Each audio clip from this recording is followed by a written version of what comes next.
पिछले एपिसोड में हमने देखा एक अनोखा विवाह, 4 भाई, 4 दुल्हनें, एक मंडप। राम सीता का मिलन हुआ, लक्ष्मण उर्मिला का, भरत मांडवी का, शत्रुघ्न श्रुति कीर्ति का। अयोध्या में खुशियों की बाढ़ आ गई, 4 बहुएं आईं, 4 घर बसे, दशरथ के सपने पूरे हुए। और फिर शुरू हुआ एक स्वर्णिम काल। वो दिन, वो महीने, वो साल, जब अयोध्या में सिर्फ खुशियां थीं, जब राम सीता का प्रेम बढ़ रहा था, जब दशरथ अपने बेटों को देखकर मुस्कुराते थे, जब कोई दुख नहीं था, कोई चिंता नहीं थी। 12 साल, 12 स्वर्णिम साल, जो आज भी अयोध्या की याद में हैं, जो आज भी कहानियों में गाए जाते हैं।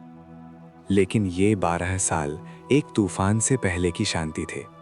ये खुशियां एक महादुख से पहले की खुशियां थी, क्योंकि नियति इंतजार कर रही थी। एक रात का इंतजार, एक षड्यंत्र का इंतजार, एक फैसला जो सब कुछ बदल देगा। लेकिन अभी खुशियों की बात करते हैं।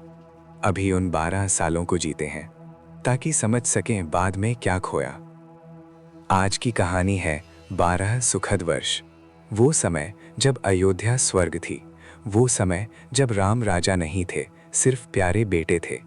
वो समय जब सीता बहू थी और सबकी लाडली थी। चलिए देखते हैं वो स्वर्णिम दिन। विवाह के बाद राम सीता अपने कक्ष में आए। नया घर, नई जिंदगी, नया रिश्ता। पहले कुछ दिन बहुत अनोखे थे। दोनों एक दूसरे को जानने की कोशिश कर रहे थे। राम शांत थे, गंभीर थे, कम बोलते थे, ज्यादा सुनते थे। सीता भी नई जगह में एडजस्ट कर रही थी। मिथिला से अयोध्या बहुत बड़ा बदलाव था। नए लोग, नए नियम, नई जिम्मेदारियां। लेकिन प्यार था तो सब आसान हो गया। सुबह होती राम पहले उठते, स्नान करते, फिर पूजा करते। सीता भी साथ उठती, दोनों साथ में मंदिर जाते, साथ में प्रार्थना करते। फिर नाश्ता, राम को जो पसंद सीता याद रखती। सीता को जो चाहिए राम ध्यान देते। दोनों में एक अजीब सी समझ थी, बिना बोले समझ जाते थे। आंखों की भाषा थी दोनों की। एक नजर में सब कह देते थे, थक गए हो? हाँ थोड़ा, आराम करो। तुम साथ रहो तो आराम मिल जाता है। ये सब बिना शब्दों के होता था, सिर्फ आंखों से, सिर्फ एहसास से। कौशल्या बहुत खुश थी अपने बेटे को अपनी बहू के साथ खुश देखकर। वो रोज सुबह आती राम सीता के पास, बोली, बहू खाना खाया? सीता शर्माती, जी माताजी। कौशल्या हंसती, मुझे माताजी नहीं माँ बोलो। सीता की आंखें भर आती, उसने अपनी माँ नहीं देखी थी। कौशल्या अब उसकी माँ थी। धीरे धीरे सीता घर में घुल मिल गई। अंतःपुर की सभी औरतों से दोस्ती हो गई। दासियां उसे प्यार करती थी, बड़े बूढ़े उसे आशीर्वाद देते। सीता अब अयोध्या की बहू थी और अयोध्या ने उसे अपना लिया दिल से। राम अब सिर्फ राजकुमार नहीं रहे, अब उन्हें राजकार्य भी सीखना था। दशरथ चाहते थे राम उनका कारोबार संभाले, धीरे धीरे एक एक चीज। सुबह दरबार लगता, दशरथ सिंहासन पर बैठे, राम उनके बगल में। मंत्री आते अपनी समस्या लेकर, दशरथ सुनते, फिर राम से पूछते, पुत्र तुम्हारी क्या राय है? पहले पहले राम कुछ नहीं कहते थे, सुनते थे, देखते थे, सीखते थे। लेकिन धीरे धीरे बोलने लगे, अपनी राय देने लगे। एक बार एक किसान आया दरबार में, बोला, महाराज मेरे खेत में पानी नहीं आ रहा, नहर बंद हो गई है, मेरी फसल सूख रही है। दशरथ ने मंत्री से पूछा, क्या हुआ नहर को? मंत्री बोला, महाराज कुछ जमींदारों ने नहर रोक दी है अपने खेत के लिए। दशरथ सोचने लगे क्या करें। तब राम बोले, पिताजी एक सुझाव दूं? दशरथ मुस्कुराए, बोलो पुत्र। राम बोले, नहर सबकी है, किसी एक की नहीं। जो रोक रहे हैं उन्हें समझाना चाहिए, अगर ना माने तो दंड देना चाहिए। और नई नहरें भी बनानी चाहिए ताकि सबको पानी मिले। दरबार में सन्नाटा छा गया। इतना सही जवाब, इतनी छोटी उम्र में इतनी समझ। दशरथ गर्व से भर गए, बोले, यही होगा, राम की राय मानी जाए। और वैसा ही हुआ। नहर खुली, नई नहरें बनी, किसान खुश हुआ। ये थी राम की पहली राज सेवा, और ऐसे बहुत काम आने लगे। धीरे धीरे लोग जानने लगे, राम न्याय प्रिय हैं, राम बुद्धिमान हैं, राम सबकी सुनते हैं। प्रजा राम को चाहने लगी, बहुत चाहने लगी। जब राम बाजार से गुजरते, लोग रोकने लगते। राजकुमार जी हमारा घर देखो, राजकुमार जी हमारे बच्चे को आशीर्वाद दो, राजकुमार जी हमारी दुकान में आओ। राम सबसे मिलते, सबसे हाथ मिलाते, सबके घर जाते, कोई भेद नहीं, अमीर गरीब सब बराबर। ये थी राम की खासियत, जो लोगों को अपना बना ले, जो दिल जीत ले बिना कोशिश के। सीता भी धीरे धीरे अपनी जगह बना रही थी राजमहल में, अयोध्या में। वो सुबह सबसे पहले उठती, कौशल्या के पास जाती, चरण छूती, फिर सुमित्रा के पास, फिर कैकेयी के पास, तीनों माताओं का आशीर्वाद लेती। कौशल्या कहती, सीता तू तो मेरी जान है, तेरे बिना ये घर सूना लगता है। सुमित्रा कहती, बेटी तू सबसे प्यारी बहू है, राम बहुत भाग्यशाली है तुझे पाकर। और कैकेयी? हाँ, कैकेयी भी सीता को बहुत चाहती थी। बहुत लोग नहीं जानते, इन 12 सालों में कैकेयी सबसे प्यारी सास थी। वो सीता को अपनी बेटी मानती थी, उसे कहने देती थी, उसे गले लगाती थी। कैकेयी कहती, सीता तू तो रानी बनने के लिए बनी है, जब राम राजा बनेंगे तो सबसे अच्छी रानी होगी। सीता शर्माती, माताजी अभी बहुत दूर है वो दिन। कैकेयी हंसती, दूर नहीं है बेटी, बहुत जल्दी आएगा। ये थी कैकेयी उन 12 सालों की, जो राम को सबसे ज्यादा चाहती थी, जो सीता को अपनी बेटी मानती थी, जो बाद में बदल गई। लेकिन अभी सब अच्छा था। सीता सिर्फ बहू नहीं थी, वो अयोध्या की स्त्रियों की सहेली भी थी। जब कोई परेशान होती, सीता से मिलने आती। जब कोई बीमार होती, सीता दवा भेजती। जब कोई खुश होती, सीता उत्सव मनाती। सीता ने अयोध्या में कई अच्छे काम किए। उसने एक गौशाला बनवाई, जहां गरीबों की गाय रह सके। उसने एक वैद्यशाला बनवाई, जहां गरीब औरतें इलाज करा सकें। उसने एक पाठशाला भी बनवाई, जहां गरीब लड़कियां पढ़ सकें। लोग कहते, सीता माता तो लक्ष्मी है, जहां वो जाएं समृद्धि आए। और सच में अयोध्या इन 12 सालों में बहुत समृद्ध हुई। फसलें अच्छी हुईं, व्यापार बढ़ा, लोग खुश रहे। सब सीता को अयोध्या की लक्ष्मी मानते थे, और सच में वो लक्ष्मी ही थीं, अवतार में। इन 12 सालों में लक्ष्मण हमेशा राम के साथ रहे, एक पल के लिए भी अलग नहीं हुए। जब राम दरबार जाते, लक्ष्मण साथ। जब राम बाजार जाते, लक्ष्मण साथ। जब राम जंगल में शिकार को जाते, लक्ष्मण साथ। लोग कहते, लक्ष्मण तो राम का साया है, कभी अलग नहीं होता। उर्मिला कभी कभी चिढ़ाती, आप मेरे हैं या भैया के? लक्ष्मण हंसते, दोनों के, लेकिन पहले भैया के। उर्मिला समझती थी, उसने ये रिश्ता स्वीकार कर लिया था विवाह से पहले ही। वो जानती थी लक्ष्मण राम के बिना नहीं रह सकते, और उसने ये मान लिया था।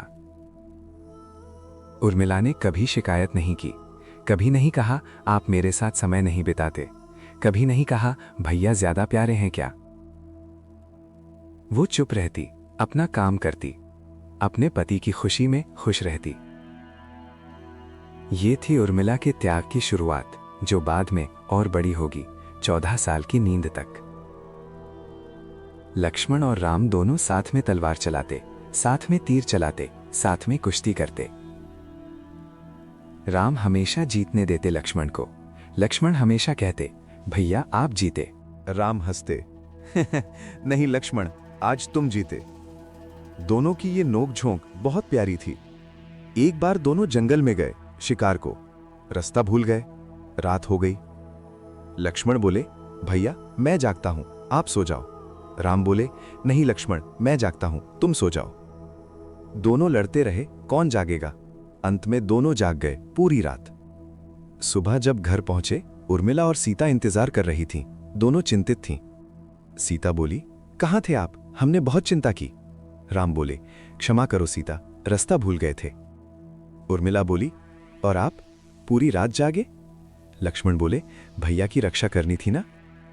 उर्मिला की आंखें भर आईं। उसने देखा लक्ष्मण थक गए थे, लेकिन खुश थे, क्योंकि भैया सुरक्षित थे। ये था लक्ष्मण का प्रेम, भैया के लिए कुछ भी। विवाह के कुछ समय बाद भरत और शत्रुघ्न को जाना पड़ा कैकया देश, अपने नाना के घर। कैकेयी के पिता अश्वपति बहुत बूढ़े हो गए थे। उन्होंने बुलाया अपने नाती को देखने। भरत नहीं जाना चाहते थे, बोले, भैया यहां हैं, मैं कैसे जाऊं।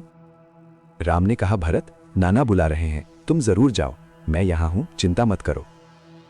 भरत की आंखें भर आईं, बोले, भैया आप प्रॉमिस करो, जब तक मैं वापस ना आऊं कोई बड़ा फैसला नहीं लेंगे।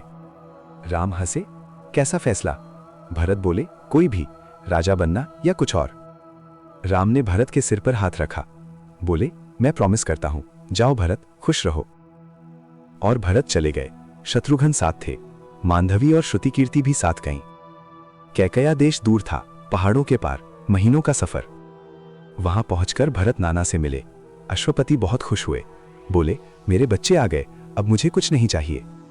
भरत नाना के साथ रहने लगे, कैकया का राजकार्य देखने लगे, वहां के लोगों से मिलने लगे। लेकिन दिल हमेशा अयोध्या में था, राम के पास। भरत रोज पूछा करते, अयोध्या से कोई संदेश आया? दूत कहते, सब ठीक है राजकुमार। भरत चैन से सांस लेते, भैया ठीक है, बस। शत्रुघ्न भी भरत के साथ रहते, जैसे लक्ष्मण राम के साथ, वैसे शत्रुघ्न भरत के साथ। दोनों भाई वहां कैकया में, दोनों भाई यहां अयोध्या में। 4 भाई 2 जगह, लेकिन एक दिल। कैकया में साल बीतते गए। भरत को पता नहीं था अयोध्या में क्या होने वाला है। उसे कोई नहीं बता रहा था कि एक तूफान आ रहा है।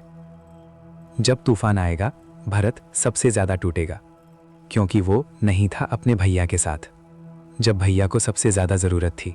साल बीतते गए, दशरथ बूढ़े होते गए। अब उनके बाल पूरे सफेद हो गए थे, चेहरा झुर्रियों से भर गया था, चाल धीमी हो गई थी, लेकिन मन अभी भी जवान था, क्योंकि राम पास थे। दशरथ रोज राम को देखते और खुश हो जाते, सोचते, मेरा बेटा कितना बड़ा हो गया, कितना समझदार हो गया, कितना योग्य हो गया। एक दिन दशरथ अपने मंत्री सुमंत्रा से बोले, सुमंत्रा, मैं बूढ़ा हो गया हूं, अब ज्यादा दिन नहीं है मेरे पास, मुझे राम को राजा बनाना है। सुमंत्रा बोले, महाराज, ये बहुत अच्छा फैसला है, राम सबसे योग्य हैं, प्रजा भी यही चाहती है। दशरथ मुस्कुराए, हां, प्रजा राम को बहुत चाहती है, मुझसे भी ज्यादा। सुमंत्रा बोले, महाराज ऐसा मत कहिए। दशरथ बोले, सच कह रहा हूं सुमंत्रा, जब राम बाजार जाते हैं लोग पागल हो जाते हैं, मुझे कभी इतना प्यार नहीं मिला। दशरथ उदास नहीं थे, गर्व से भर रहे थे, उनका बेटा उनसे भी ज्यादा लोकप्रिय था, इससे अच्छी बात क्या हो सकती है। दशरथ सोचने लगे, राज्याभिषेक कब करें, कौन सा दिन अच्छा होगा, कौन सा मुहूर्त शुभ होगा। लेकिन अभी कुछ समय था, अभी भरत शत्रुघ्न वापस आने थे, उनके बिना कैसे।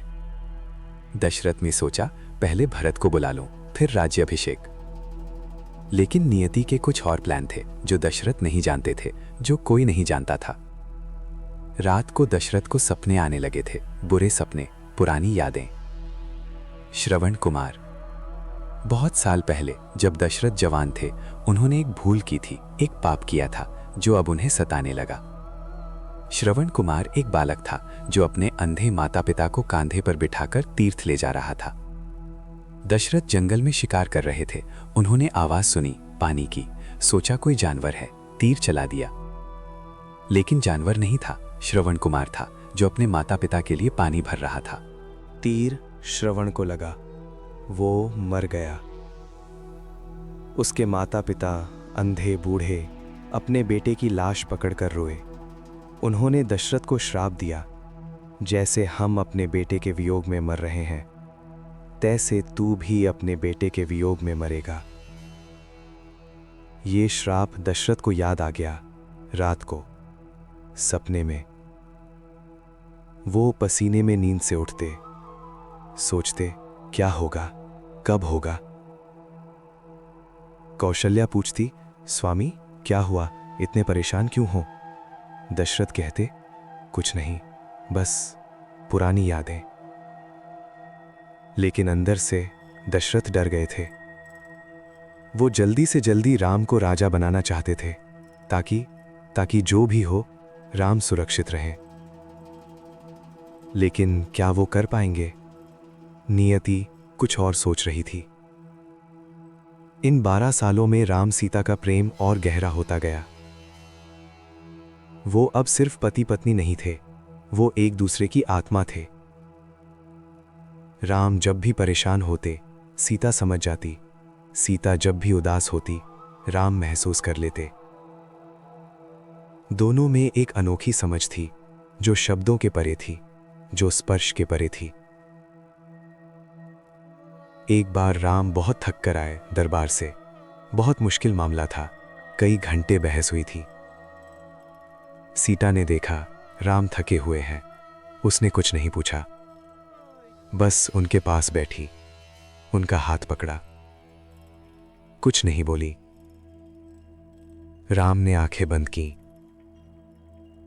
थोड़ी देर में सब ठीक हो गया। थकान गई, परेशानी गई। राम बोले, सीता तुम पास हो तो सब ठीक लगता है। सीता मुस्कुराई, मैं हमेशा पास रहूंगी। हमेशा, ये शब्द दोनों ने कहा था, दोनों ने निभाया भी। वनवास में सीता साथ गई, अपहरण में दोनों का दिल एक रहा, लंका युद्ध में दोनों एक दूसरे के लिए लड़े। ये प्रेम इन 12 सालों में बना, धीरे धीरे, पल पल। राम सीता रोज शाम को सरयू किनारे जाते, साथ में बैठे, डूबते सूरज को देखते। राम कहते, सीता तुम्हें पता है मुझे सबसे ज्यादा शांति कब मिलती है? सीता पूछती, कब? राम कहते, जब तुम पास हो और कोई नहीं, सिर्फ हम। सीता की आंखें भर आती। वो कुछ नहीं कहती, बस राम के कंधे पर सिर रख देती।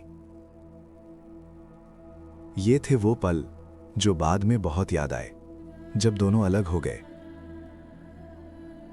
14 साल का वनवास, 1 साल लंका में, और फिर भी ये पल याद रहे। सरयू किनारे बैठे थे दोनों, एक दूसरे के साथ, बिना किसी चिंता के। वो दिन कितने अनमोल थे, कितने सुंदर थे, कितने स्वर्णिम थे, और कितनी जल्दी छिन गए। अब कैकेयी की बात करते हैं। वो कैकेयी जो बाद में सबकी नजर में खराब हो गई, जो राम को वनवास भेजने वाली बन गई।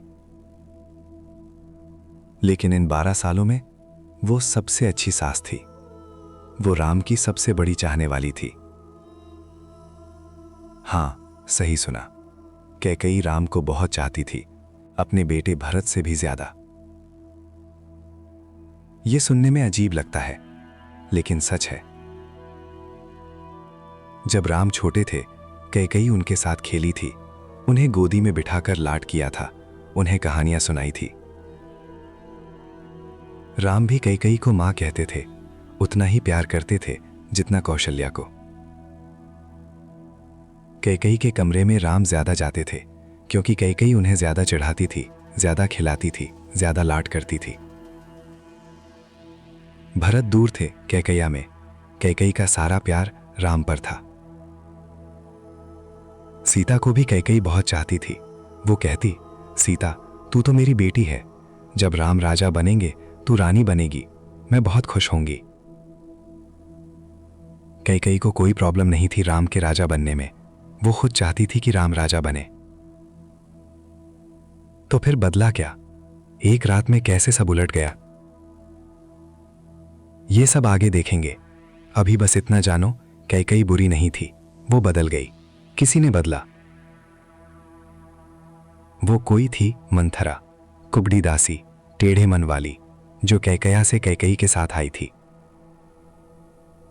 मंथरा ने कैकेयी का दिमाग खराब किया, उसने जहर बोया, उसने आग लगाई। लेकिन ये आगे की कहानी है। अभी कैकेयी अच्छी थी, बहुत अच्छी, और अयोध्या खुश थी, बहुत खुश। राम सिर्फ राजकुमार नहीं थे, वो अयोध्या के थे, हर एक व्यक्ति के। जब राम बाजार जाते, दुकानदार दौड़ कर आते, राजकुमार जी ये लो मिठाई, राजकुमार जी ये लो फल, राजकुमार जी हमारे घर आओ। राम सबसे लेते, सबको धन्यवाद देते, किसी को मना नहीं करते। एक बार एक गरीब बुढ़िया आई राम के पास। उसके हाथ में कुछ बेरे थे। वो बोली, राजकुमार, मैं गरीब हूं, मेरे पास कुछ नहीं, बस ये बेरे हैं, आपके लिए लाई हूं। राम ने देखा बेरे सूखे थे, काटे हुए थे। बुढ़िया ने पहले खुद चाक के देखे थे, मीठे हैं या नहीं। कई लोग कहते ये जूठे हैं, मत खा, लेकिन राम ने हाथ में लिए, एक बेर मुंह में डाला और खाया। मुस्कुराए, बहुत मीठे हैं माता, धन्यवाद। बुढ़िया रो पड़ी। उसे लगा राजा का बेटा उसके हाथ की चीज खा रहा है। वो कितनी छोटी है और राम कितने बड़े। राम ने उसे गले लगाया, बोले, माता, प्यार से दी चीज सबसे मीठी होती है। ये कहानी पूरी अयोध्या में फैल गई। लोग और भी ज्यादा राम को चाहने लगे। एक और बार एक बच्चा गुम हो गया। उसकी मां दरबार में आई मदद मांगने। राम खुद निकले बच्चे को ढूंढने। घंटों बाजार में घूमते रहे, गलियों में तलाश करते रहे। शाम को बच्चा मिला, एक कोने में सोया हुआ। राम ने उसे गोद में उठाया, उसकी मां के पास ले गए। मां रो पड़ी, बोली, राजकुमार जी, आप तो भगवान हो। राम हंसे, भगवान नहीं माता, सिर्फ आपका बेटा। सिर्फ आपका बेटा, ये कहना था राम का। वो राजा नहीं, प्रजा के बेटे थे। इस तरह 12 साल बीते। राम का प्यार बढ़ता गया, प्रजा का विश्वास बढ़ता गया। और फिर वो पल आया जब दशरथ ने फैसला किया, राम को राजा बनाना है। 12 साल बीत गए, सब अच्छा था, सब सुखी थे। लेकिन नियति इंतजार कर रही थी। अपने समय का। दशरथ बहुत बूढ़े हो गए थे। अब उनसे चला नहीं जाता था। दरबार में बैठना मुश्किल हो गया था। एक दिन उन्होंने फैसला कर लिया। सुमंत्रा को बुलाया, बोले, कल सभा बुलाओ, कल मैं घोषणा करूंगा, राम राज्याभिषेक होगा। सुमंत्रा खुशी से भर गए, बोले, महाराज, ये सबसे अच्छा दिन होगा अयोध्या का। दशरथ मुस्कुराए, हां, मेरा सपना पूरा होगा। राम राजा बनेंगे, सीता रानी बनेगी, अयोध्या के दिन बहुरेंगे। उस रात दशरथ खुश थे, बहुत खुश। लेकिन वो नहीं जानते थे, मंथरा देख रही थी, सुन रही थी, अपनी चाल सोच रही थी। वो दौड़ी कैकेयी के कमरे में। उस रात जो हुआ वो अयोध्या को तबाह कर देगा। लेकिन अभी खुशियों का आखिरी पल था। अभी दशरथ खुश थे, राम सीता खुश थे, लक्ष्मण उर्मिला खुश थे, कौशल्या खुश थी, सुमित्रा खुश थी। और दूर केकया में भरत भी खुश थे। उन्हें नहीं पता था क्या होने वाला है। कल सुबह सब बदल जाएगा। कल से अयोध्या कभी पहले जैसी नहीं रहेगी। 12 साल की खुशियां एक रात में छिन जाएंगी। ये थी शांति, तूफान से पहले की शांति, जो जल्दी ही टूट जाएगी। तो दोस्तों, आज हमने देखा वो समय जो अयोध्या का स्वर्णिम काल था। 12 साल, राम सीता का प्रेम, लक्ष्मण की भक्ति, दशरथ का गर्व, माताओं का प्यार, प्रजा का विश्वास। सब कुछ अच्छा था, सब कुछ सुंदर था, सब कुछ सही था। लेकिन नियति के कुछ और प्लान थे। हमने देखा राम कैसे राजा बनने की तैयारी कर रहे थे, कैसे प्रजा उन्हें चाहती थी, कैसे दशरथ उन्हें सिंहासन देना चाहते थे। हमने देखा कैकेयी अच्छी थी, राम को अपने बेटे से ज्यादा चाहती थी, कोई प्रॉब्लम नहीं थी। लेकिन एक दासी थी, मंथरा, जो जहर था कैकेयी के कान में, जो आग थी अयोध्या के भविष्य में। हमने देखा दशरथ को वो पुराना श्राप याद आ रहा था, श्रवण कुमार का श्राप, अपने बेटे के वियोग में मरेगा। और अब वो समय आ गया था जब श्राप पूरा होगा, जब अयोध्या रोएगी, जब राम जाएंगे वनवास। अगले एपिसोड में देखेंगे मंथरा की चाल। जब दशरथ ने घोषणा की राम राजा बनेंगे, जब मंथरा ने सुना और दौड़ी कैकई के पास। जब उसने जहर बोया कैकई के मन में, वो 2 वरदान याद दिलाए, वो कैकई का दिमाग बदला, वो अयोध्या का भविष्य बदला। एक दासी, एक चाल, एक रात और सब कुछ उलट गया। देखिए अगले एपिसोड में कैसे मंथरा ने कैकई को बदला, कैसे कैकई ने वो मांग रखी, कैसे दशरथ टूट गए और कैसे राम को पता चला उन्हें जाना है। ये सब अगले एपिसोड में। इस वीडियो को लाइक करें, शेयर करें, सब्सक्राइब करें। कमेंट में बताइए इन 12 सालों की कौन सी बात आपको सबसे अच्छी लगी। हम मिलेंगे अगले एपिसोड में। जय श्री राम, जय सीताराम।